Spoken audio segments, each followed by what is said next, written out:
कांग्रेस का न्योता ठुकराना 2024 के चुनाव में सुसाइडल अटेम्प्ट है ये कांग्रेस का। और राहुल गांधी जी को हराने के लिए और मोदी जी को तीसरी बार प्रधानमंत्री के कुर्सी पे बिठाने के लिए किसी की जरूरत नहीं है।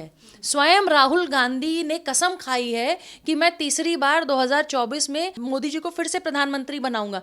आपकी ये जो न्याय यात्रा है वो उसी तरीके से फ्लॉप होगी और आपकी वजह से, आपके इन कारणों से, आपकी हरकतों के कारण मोदी जी, जो आपका एक एजेंडा है कि नहीं नहीं मुझे तो हर हालत में कांग्रेस खत्म कर देनी है, मैं जहां मुंह खोलूंगा 4 वोट और गिरा दूंगा, मैं भारत जोड़ो यात्रा करूंगा 50 सीट और गिरा दूंगा, हमें किसी की जरूरत ही नहीं है, मोदी जी को जिताने के लिए राहुल गांधी स्वयं काफी है। प्रीति मैम, एक तरफ 22 तारीख को राम मंदिर की प्राण प्रतिष्ठा होने जा रही है और जहां एक तरफ भारत में जो है वो राममय माहौल है, तो वहीं दूसरी तरफ जो कुछ ठेकेदार समझते हैं अपने आप को हिंदुओं के, आज वो लोग भी जो है वो राम मंदिर को लेकर सवाल उठा रहे हैं। एक तरफ जो है वो बिहार के नेता यानी कि तेज प्रताप का बयान आता है कि 22 तारीख को राम जी ही खुद राम मंदिर की तरफ नहीं आ रहे हैं, राम मंदिर में नहीं आ रहे हैं, उस दिन वो विराजमान नहीं होंगे क्योंकि ये तो बीजेपी का प्रोग्राम है। वहीं दूसरी तरफ संजय राउत जैसे नेता जो ये तक कहते थे कि हमारी शिवसेना ने तो मंदिर बनाने के लिए लड़ाई लड़ी है, वो ये कह रहे हैं कि 3 किलोमीटर जो है वो उस जगह से जहां बाबरी मस्जिद गिरी है वहां से 3 किलोमीटर दूर जो है वो राम मंदिर बनाया जा रहा है। राम मंदिर बनने से विपक्ष को आज भी इतनी दिक्कत क्यों है जब लोकसभा के चुनाव आ रहे हैं और वोट इन्हें हिंदुओं से ही चाहिए, जब ये कहते हैं कि हम तो सबसे बड़े हिंदू हैं, हमें हिंदुत्व बीजेपी से या मोदी जी से सीखने की जरूरत नहीं है। देखिए, सबसे पहली बात तो पूरे देश को बधाई, क्योंकि 22 जनवरी 2024 को पूरा भारत नहीं पूरा विश्व राममय है। आप कहीं चले जाइए, आपको या तो वहाँ पे भंडारे होते दिख रहे होंगे जो इस सप्ताह के तौर पे, बल्कि मुझे लगता है कि जब पहली जनवरी आई है, जनवरी को लोग इस तरीके से मना रहे हैं कि न्यू ईयर पे भी राम आ रहे हैं, राम आ रहे हैं, राम आ रहे हैं। इवन न्यू ईयर की पार्टी से लेके फंक्शन से लेके हर जगह भगवान राम के जो भजन बज रहे हैं, गाने बज रहे हैं, वो आप बच्चों को थिरकते हुए देखेंगे।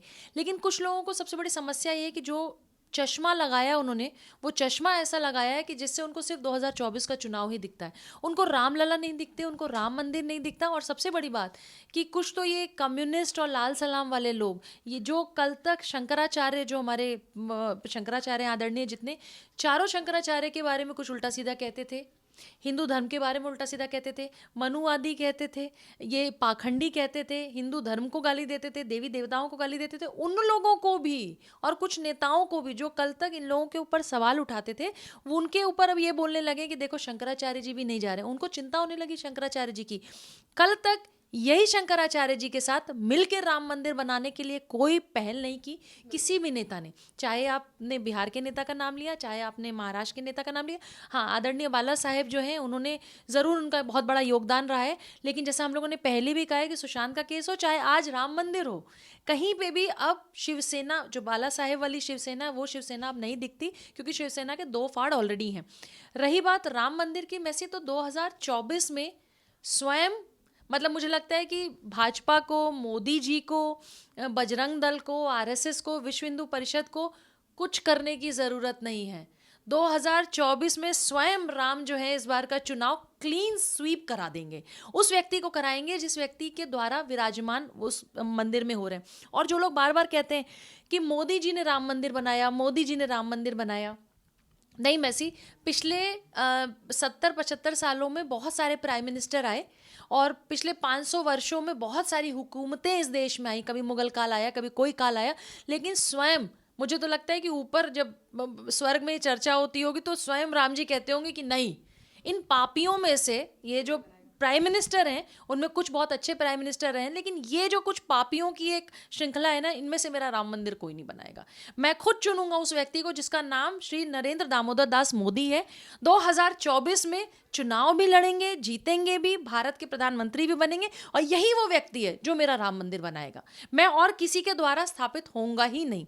तो राम मंदिर मोदी जी ने नहीं बनाया, स्वयं भगवान ने मोदी जी को चुना और योगी जी को चुना, और ये बहुत बड़ा सौभाग्य है। और जो लोग न्योता ठुकरा रहे हैं या ये बोल रहे हैं कि मेरे सपने में राम जी आए थे, राम जी ने तो खुद ही कहा कि मैं 22 तारीख को विराजमान नहीं होऊंगा, वैसे ये बहुत बड़ा एक अवसर था सारे पॉलिटिकल पार्टीज के लिए, चाहे वो बंगाल की ममता दीदी हो, चाहे मायावती हो, चाहे अखिलेश जी हो, चाहे बिहार से कोई हो, चाहे केजरीवाल साहब हो, कि आप देखिए कांग्रेस टिप्पणी करती है, लेकिन कांग्रेस के बहुत बड़े बड़े नेता हरियाणा से हुड्डा साहब से लेके सारे बड़े बड़े नेता जाके वहाँ पे राम जी के दर्शन कर रहे हैं।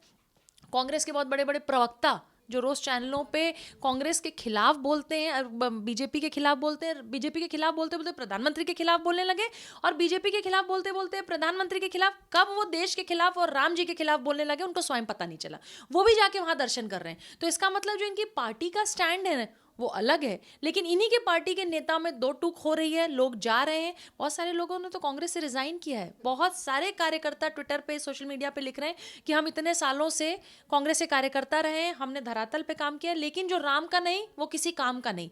तो इनके स्वयं के नेताओं को जनता और उनके पार्टी के कार्यकर्ता खुद ही थप्पड़ दे रहे हैं, जो इनको समझ नहीं आ रहा। मैम, चुनाव आ रहे हैं, जिस तरीके से कांग्रेस के नेताओं की तरफ से सवाल उठाया जाता है कि चुनाव को देखते हुए मंदिर का निर्माण किया जा रहा है, वहीं दूसरी तरफ सवाल ये भी है कि जिस तरीके से कांग्रेस ने राम मंदिर की प्राण प्रतिष्ठा में जाने से मना कर दिया है, जिसका विरोध आज कांग्रेस में भी देखा जा रहा है। समाजवादी पार्टी ने पहले मना किया, फिर अखिलेश यादव ने कहा कि हम तो परिवार सहित जाएंगे। तो इस बार जो है, अगर हम बात करें हिंदुत्व की, तो आज भारत में जो है वो 80% से ज्यादा जो है वो हिंदू हैं।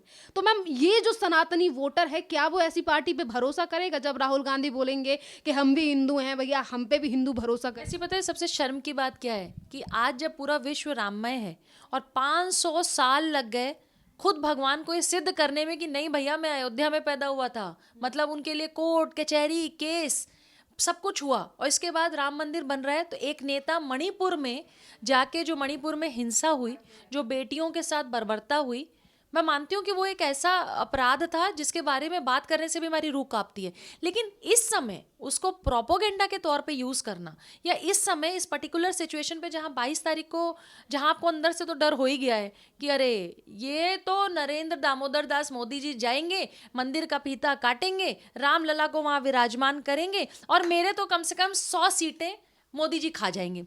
आप इस डर से मणिपुर पहुंच गए। आपको इतनी शर्म भी नहीं आई कि ये कांग्रेस, बीजेपी, मोदी जी, राहुल गांधी, आरएसएस, विश्व हिंदू परिषद का विषय नहीं है, ये पूरे विश्व का विषय इसलिए है क्योंकि आज भी इंडोनेशिया से लेके बड़े बड़े कंट्रीज से लेके जहां राम जी को माना जाता है, और सबसे पुराना धर्म ऐसी सनातन ही है। सनातन के बाद बहुत सारे धर्म आए, कोई 1400 साल पहले आया, कोई 2000 साल पहले आया, इसके बाद अलग अलग धर्म आए। हम सारे धर्मों की इज्जत करते हैं, लेकिन आपको शर्म आनी चाहिए कि आप इस समय इस पर्टिकुलर सिचुएशन पे भी राम मंदिर के, उस मंदिर के भव्य आयोजन का हिस्सा नहीं हो रहे, और उसके बाद आप मणिपुर के धरती पे खड़े होकर मणिपुर की उस सुलगती आग में बार बार घी डालने का काम कर रहे हैं। तो ये जो आपने एक अपना एक परिचय दिया है कि जब देश राममय है, उस समय भी मैं ओछी राजनीति करूंगा, और जहां पे आग लगी थी 6 महीने 8 महीने पहले, उसमें मैं घी डालने का काम मणिपुर से न्याय यात्रा करके, भगवान को आप न्याय नहीं दिला पाए।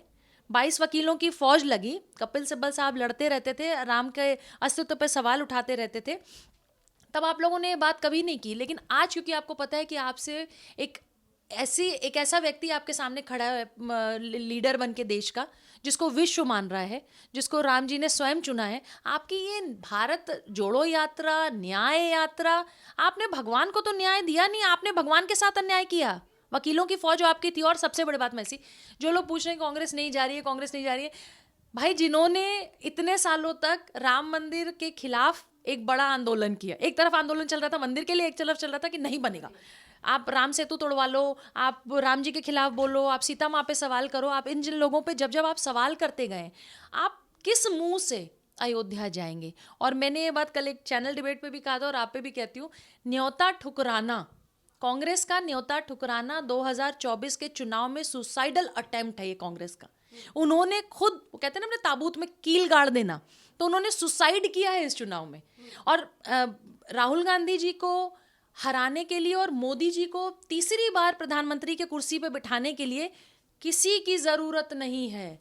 स्वयं राहुल गांधी ने कसम खाई है कि मैं तीसरी बार 2024 में प्रधानमंत्री जी को फिर से, मोदी जी को फिर से प्रधानमंत्री बनाऊंगा। आपकी ये जो न्याय यात्रा है वो उसी तरीके से फ्लॉप होगी, और आपकी वजह से, आपके इन कारणों से, आपकी हरकतों के कारण मोदी जी, जो आपका एक एजेंडा है कि नहीं नहीं मुझे तो हर हालत में कांग्रेस खत्म कर देनी है, मैं जहां मुंह खोलूंगा 4 वोट और गिरा दूंगा, मैं भारत जोड़ो यात्रा करूंगा 50 सीट और गिरा दूंगा, मैं न्याय यात्रा मणिपुर पे करूंगा मैं 100 सीट लोकसभा की और गिरा दूंगा। तो हमें किसी की जरूरत ही नहीं है, मोदी जी को जिताने के लिए राहुल गांधी स्वयं काफी हैं। मैम, राहुल गांधी और कांग्रेस के अलावा अगर हम बात करें तो इंडिया अलायंस में जो है वो 28 से ज्यादा पार्टियां हैं और वही पार्टियों में से ज्यादातर वो लोग हैं जो आज राम मंदिर को लेकर सवाल उठा रहे हैं। देखिए आधे से ज्यादा ये कहते हैं कि मोदी सरकार को उखाड़ फेंके। जो आप अलायंस की बात करते हैं, देखिए ममता बनर्जी जी कलकत्ता में अलग चुनाव लड़ रही हैं, कांग्रेस के साथ सीट शेयर करने के लिए तैयार नहीं है। सपा वाले यूपी में क्या करते हैं, कितनी सीटें कांग्रेस को देते हैं, कितनी सीटें दूसरे को देते हैं। महाराष्ट्र में उद्धव ठाकरे जी कितनी सीटें इनको देते हैं। केजरीवाल साहब दिल्ली में अपने गठबंधन के लोगों को कितनी सीटें देते हैं। भाई सब कुछ छोड़ दीजिए, ये तो वर्चुअल मीटिंग में भी आना पसंद नहीं करते। 27 लोग 28 लोग हैं जितना आप कह रही हैं, उतने लोग तो ये वर्चुअल मीटिंग में नहीं आते। मतलब ये अपने ड्राइंग रूम से एक कप की चाय छोड़ के भी उस वर्चुअल मीटिंग में नहीं आना चाहते। और हराना किसको चाहते हैं? प्रधानमंत्री मोदी जी को। भैया तो कहाँ राजा भोज, कहाँ गंगू तेली, ये तो आपको समझना ही पड़ेगा। आपके सामने विश्व लीडर खड़ा है मोदी जी, विश्व लीडर खड़े हैं मोदी जी, जिनको पूरी दुनिया पूज रही है। और आप 28 लोग अपने इस ठंड में अपने रजाई और कंबल से भी निकल के आके अपने कंफर्ट जोन को भी हटा के आप एक दूसरे के साथ खड़े वर्चुअल मीटिंग में नहीं हो पाते हैं। आप एक मंच साझा नहीं कर रहे हैं। एक मीटिंग होती है उसमें 4 लोग नाराज होकर उठ के चले जाते हैं। न्यूज़ आती है, हेडलाइन आती है, जी बिहार के बड़े नेता नीतीश जी नाराज होकर चले गए। फिर आती है, नहीं जी वो नहीं आएंगे, ममता बनर्जी नहीं हिस्सा लेंगी। तो इंडिया अलायंस है नहीं। और मुझे तो लगता है कि एक्चुअली इंडिया अलायंस इसलिए भी नहीं है कि हमारे पास प्रधानमंत्री, जनता के पास प्रधानमंत्री का चेहरा एक है, मोदी जी, अगर हम सरकार की बात करें। लेकिन जो ऑपोजिशन में हम खुद ही कंफ्यूज हैं, क्योंकि 28 के 28 खुद प्राइम मिनिस्टर है ना। ये स्वयं proclaimed, self proclaimed prime ministers है सारे। तो प्रॉब्लम यही है कि जब सारे प्राइम मिनिस्टर हैं तो एक दूसरे की होड़ लगी है, प्रधानमंत्री की कुर्सी पे बैठेगा कौन। और जिन जिन लोगों की राजनीतियां जा रही हैं, जो 70 साल 75 साल के ऊपर हो चुके हैं या करीब हो चुके हैं, उनके अंदर तो मारा मारी है कि नहीं नहीं प्रधानमंत्री तो मुझे ही बनना है, क्योंकि उनको अगली बार अवसर मिलेगा कि नहीं मिलेगा। तो इंडिया अलायंस इस चुनाव से पहले खत्म हो जाएगी, आपस में खत्म हो जाएंगे। बहुत बहुत धन्यवाद मैम।